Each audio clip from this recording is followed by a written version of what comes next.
Alright, so, oh wait, students want me to say this. This is Dark Dragon here, doing some math. Alright, so, I'm going to do the first little section of our review, just to kind of get us hopping, and hopefully I can finish the rest of the review by the time test comes on Wednesday. So that's my goal. So the first little bit is we are switching back and forth between problems that are percentages to fractions, decimals, and so forth. So the first question is change 132% to a fraction.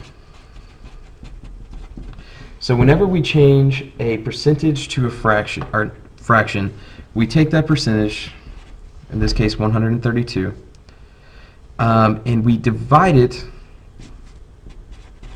by 100. So to change a percentage to a fraction, all you do is divide by 100. And the cool thing about this, the easy part I guess, is that the 100's kind of simplified together. Think of this as 100 plus 32. So 100 over 100 plus 32 over 100. Now we all know that 100 over 100 is just 1. So this is 1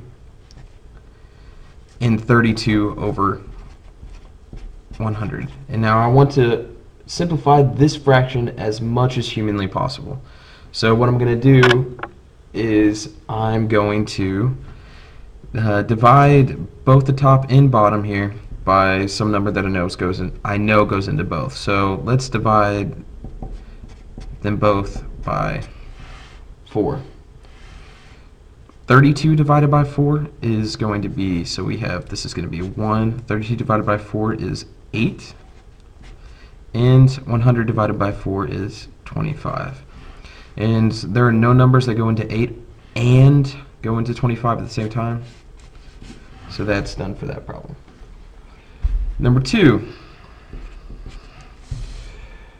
And number 2, we have 225%. We want to express this as a fraction as well. So 225 over 100. Now remember, 225 is, well, 200 over 100, that's going to be 2, and we still have 25 over 100 left. I did this part, but I went ahead and just jumped from here to here, just to kind of speed things up a little bit. So, and then 25 and 100 have 25 in common. 25 divided by 25 will be 1, and 100 divided by 25 will be 4. So the second question is done now. Number 3. Here we want to express 34% as a decimal. Now, these are very, very simple, as you take 34 and you move your decimal twice to the left. So it becomes 0.34 or 34 hundredths. Easy. Number 25, now we have 6% as a decimal. So 6% as a decimal works the same way. Write a 6, decimals right there. Goes twice. Now, even though there's nothing here, we fill in that gap with a 0, so this is 0.06. 6 100ths. 6% is 6 100ths, 34% is 34 100ths. Makes a lot of sense. Now, remember that if I were to do like 234 as a 234% as a decimal, I still move it over twice, and it's 2.34. Alright, let's keep rolling. Number 5. I want 1 2/3 expressed as a percentage. Now, whenever I change a fraction to a percent, I multiply by 100. So fraction to percent is going to be multiplied by 100. So I'm going to say, and the first thing I need to do is actually make this a improper fraction. It's a mixed number right now, so I'm going to make it improper. 3 times 1 is 3. 3 plus 2 is 5, so this becomes 5 over 3. Another way to think about it is 1, we get a common denominator. So 3 over 3 plus 2 over 3. 3 plus 2 is 5. And then the denominators, when you're adding fractions, stays the same. So 5/3 times 100 over 1. 3 does not cancel out with 100 or 5, so I'm just going to multiply across and get 500 over 3. And now I'm going to have to do some division to simplify this. So 3 goes into 5 one time, and there's 2 zeros to make up, so let's add 2 zeros there. Subtract 200. 3 does not go into 20 or 2. 3 can go into 20 6 times. It would be 18 with 1 0. Subtract that. I get 20 again, and same thing. 6. Subtract that 2. And this is just going to keep repeating. So once I have this and this number is less than that number, that's when I go to a fraction. So I add everything up on this side. 100 plus 60 is 160, plus 6 is 166. So I have 166 and the remainder divided by the dividend. I believe that's the dividend. If I'm wrong, well, I just will be wrong till I fix it later. 166 2/3%. Number 6. Number 6 works the same way. I'm going to do this a little bit faster though, because it's 1/7. I don't have to change it to an improper fraction. So 1/7 times 100 over 1. This becomes 700 over, does not become that. 1 times 100 is 100. 7 times 1 is 7. So this becomes 100 divided by 7. So 100 divided by 7.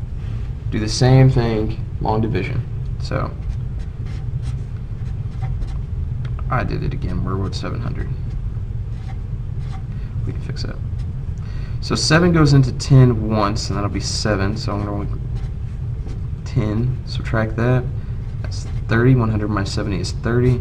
7 goes into 30 4 times, and that's 28. Subtract that. That's 2.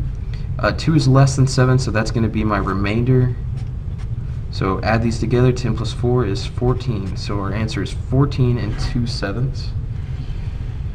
Number 7, we have 76 over 125. Now this question and the next question don't want my remainder. It wants me to round it to the nearest whole number. So we can do that, but it works the same way we've been doing, where we want to express it as a percent. So a fraction to a percent multiplied by 100 over 1. So this time I see 125 and 100.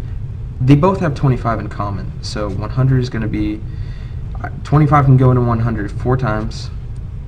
And 125 divided by 25 is 5. So I'm going to work from here. And, you know, it says rounding at the end. I could think, you know, how many times is 5 going to 76 and simplify it there. But what I'm actually going to do is I'm going to do 76 times 4.